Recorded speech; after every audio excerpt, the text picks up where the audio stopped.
Visitantes que têm se tornado cada vez mais comum nas casas de milhares de famílias, como serpentes, escorpiões, aranhas em quintais, casas e até apartamentos em prédios. A gente recebe pacientes que foi mordido, picado por uma aranha porque calçou o sapato e a aranha estava dentro. Já recebi uma paciente que me trouxe uma aranha, e ela foi picada durante o sono porque a aranha subiu na rede e foi até ela. Em muitos condomínios é muito comum a gente ver aranhas por toda parte.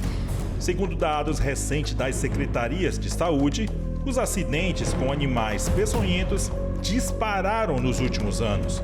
Em alguns municípios, o aumento chega a 40%, evidenciando o avanço dos animais sobre as cidades em resposta ao avanço da urbanização sobre as florestas.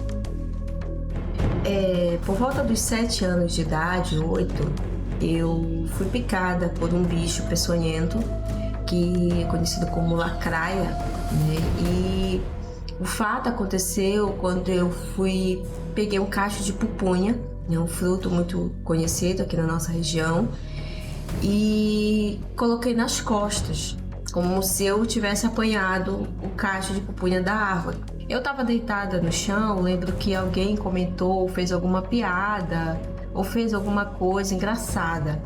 E aí nós começamos a rir, eu e meus 3 irmãos. E começamos a rir, eu não parei de rir. Eles pararam de rir por um tempo, mas eu não parei.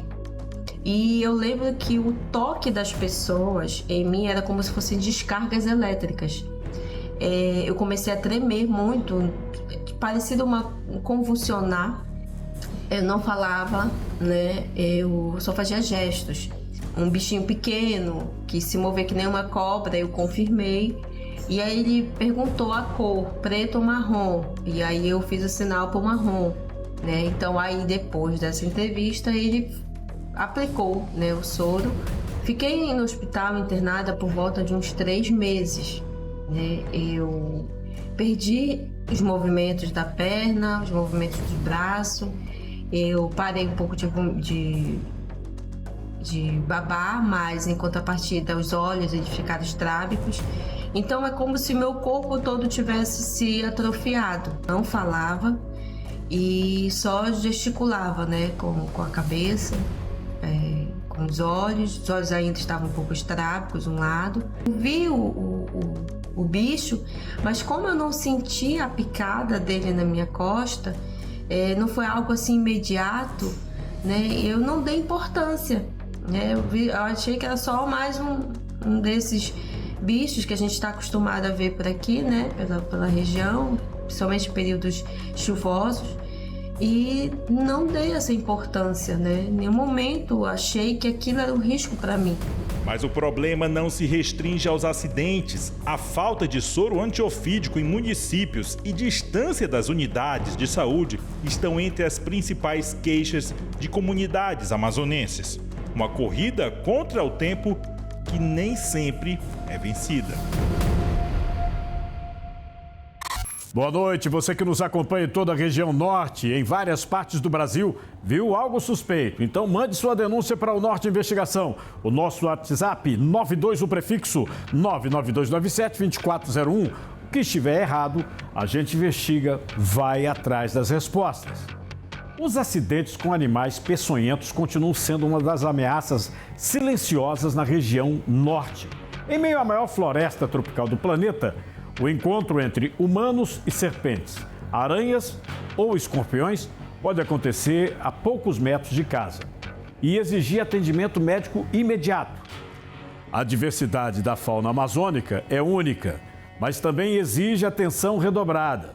Conhecer esses animais, identificar seus sinais e saber a forma correta de buscar ajuda pode fazer toda a diferença entre a vida e a morte. Agora você acompanha uma reportagem especial do Norte Investigação que traz histórias reais, orientações de especialistas e os bastidores da nossa apuração em áreas de risco.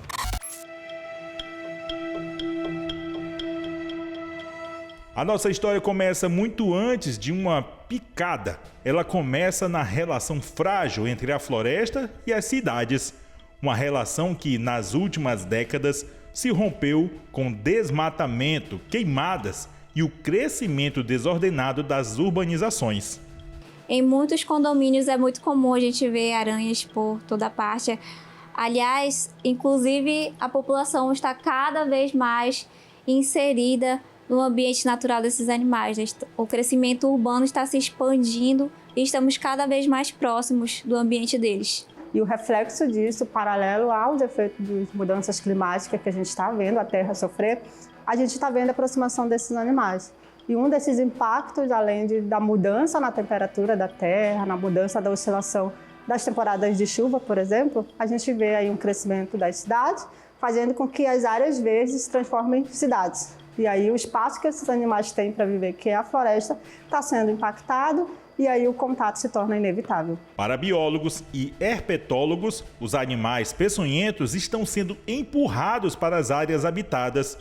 Muitas espécies, como jararacas, escorpiões e aranhas, se adaptaram rapidamente ao entulho, esgoto, lixo e terrenos baldios. As principais cobras que estão próximas às cidades são principalmente as que se adaptaram a se alimentar de pequenos roedores como os ratos.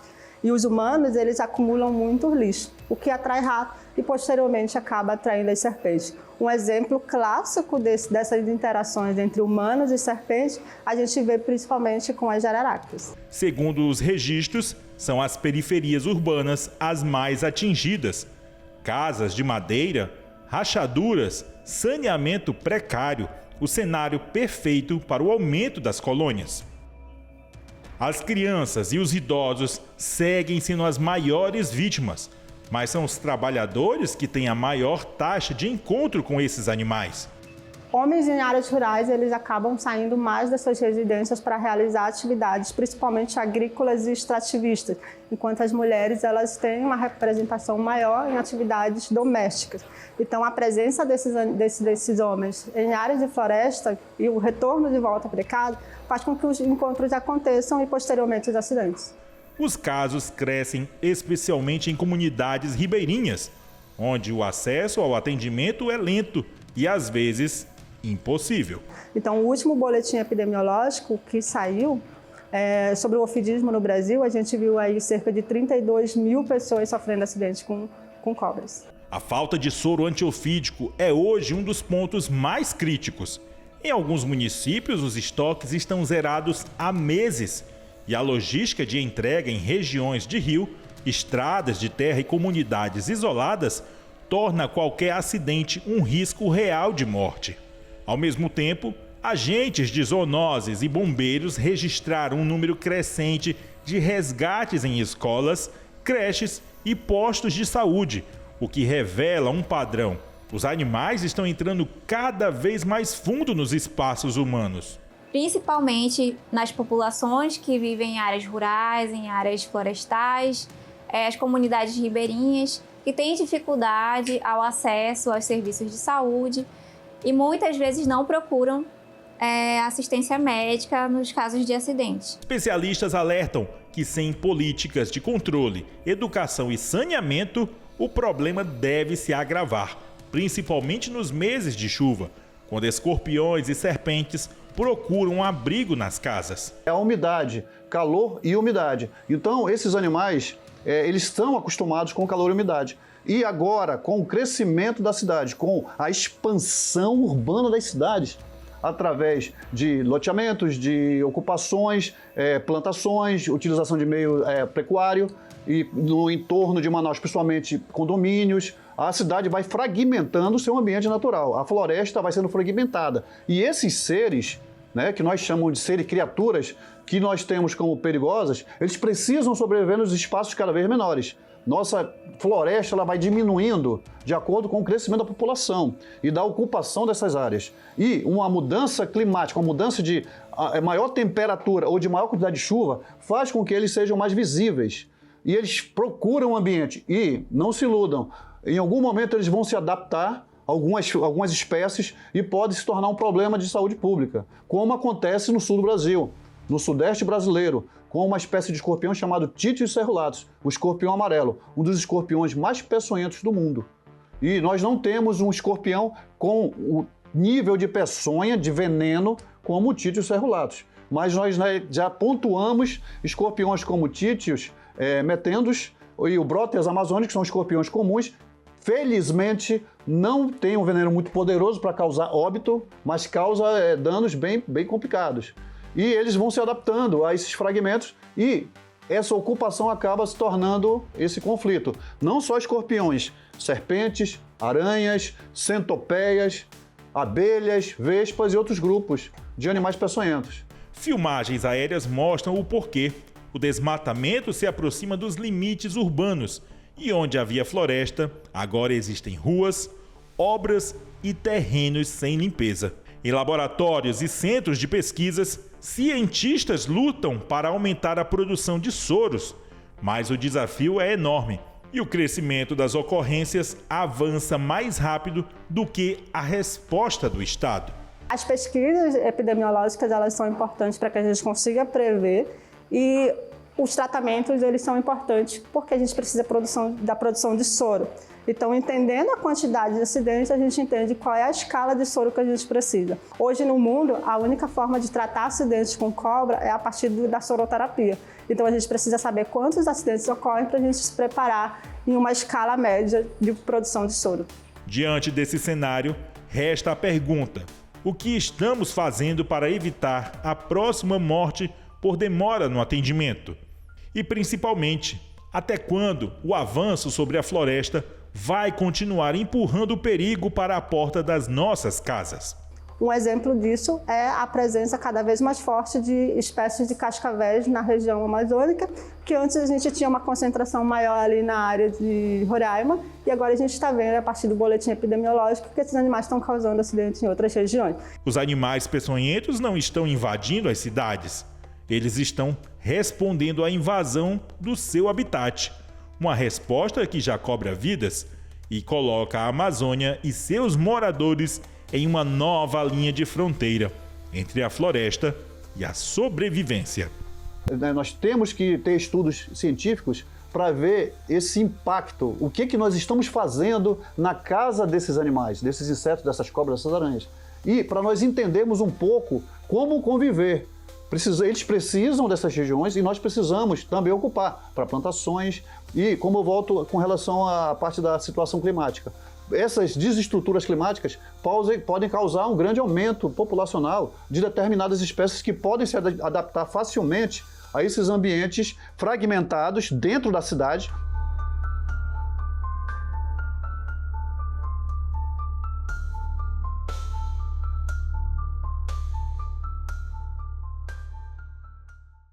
A Amazônia convive diariamente com uma biodiversidade tão rica quanto perigosa. E quando falamos de animais peçonhentos, não estamos tratando apenas de um fenômeno ambiental, mas de um problema sério de saúde pública que atinge milhares de famílias todos os anos.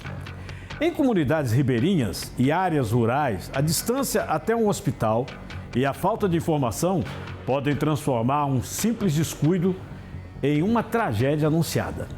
O que torna esse tema ainda mais urgente é o aumento da ocupação humana em áreas antes dominadas pela mata. Com o avanço desordenado das cidades, a derrubada das florestas e a aproximação de animais silvestres das zonas urbanas, o risco cresce. E cresce sem que a população esteja devidamente preparada.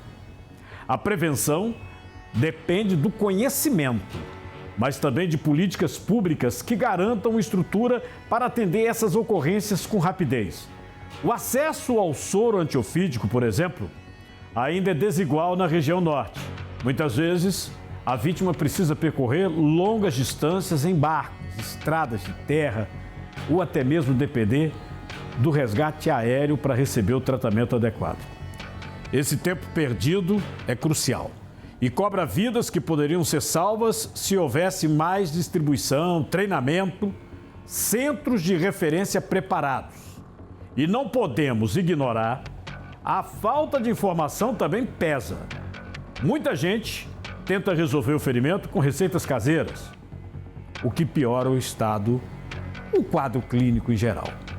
Identificar corretamente o animal, buscar ajuda imediata e evitar manobras perigosas são medidas simples, mas que precisam ser reforçadas pelas autoridades de saúde e pela própria imprensa. E é justamente por isso que reportagens como a de hoje são fundamentais. Informar, alertar, cobrar preparo das instituições não é apenas papel do jornalismo. É uma responsabilidade com cada cidadão que vive e trabalha na Amazônia. Porque conhecer esses riscos é o primeiro passo para se proteger e salvar vidas. E daqui a pouco, as notícias pelo Brasil, nós vamos mostrar o Giro do Norte. Quanto custa proteger, amparar, cuidar da sua família? Menos de R$ 1,50 por dia para você e mais 4 dependentes. Atendimento garantido pela Sul América. Bem mais, cuida com telemedicina na palma da mão, clínico geral, pediatra 24 horas por dia, 7 dias por semana, ampara com assistência funeral de até R$ 5.000 e a proteção financeira de R$ 100.000 por invalidez ou morte acidental do titular. Segurança real em todas as fases da vida. Olha o QR Code aí na tela. Bem mais, lançamento da Sul América. Entre em contato, preço promocional, hein? R$ 44,00 só para o lançamento. Bem mais. Agora é hora de ver os destaques da semana no Brasil e no mundo. Fique de olho no Norte.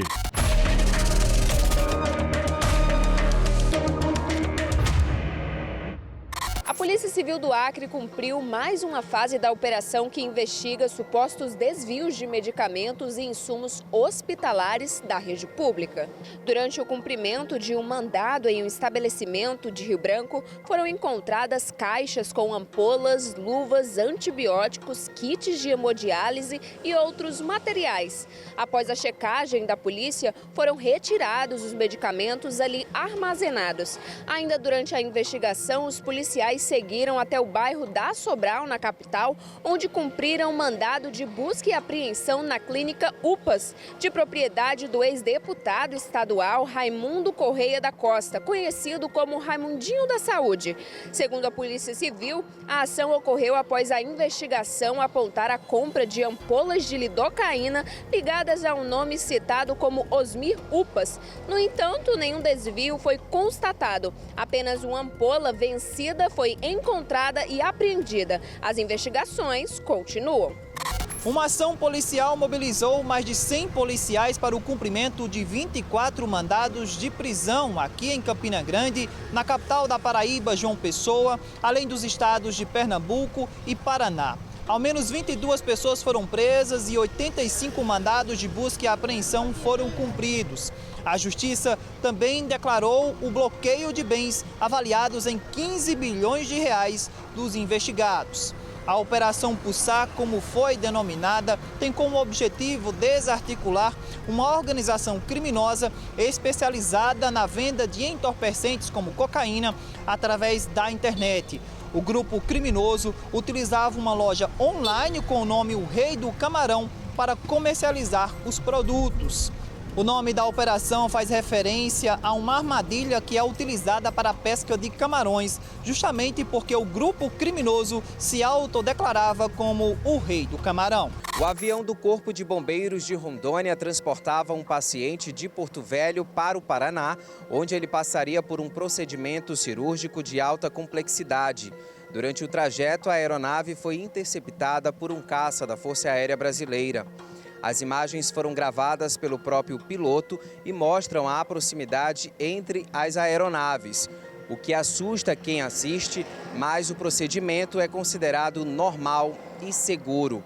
De acordo com a FAB, a interceptação faz parte do policiamento do espaço aéreo brasileiro e qualquer aeronave pode ser interceptada em voo, independente da missão, rota ou altitude. O comando das ações aeroespaciais é considerada segura para manter e garantir ainda mais a segurança do espaço aéreo nacional.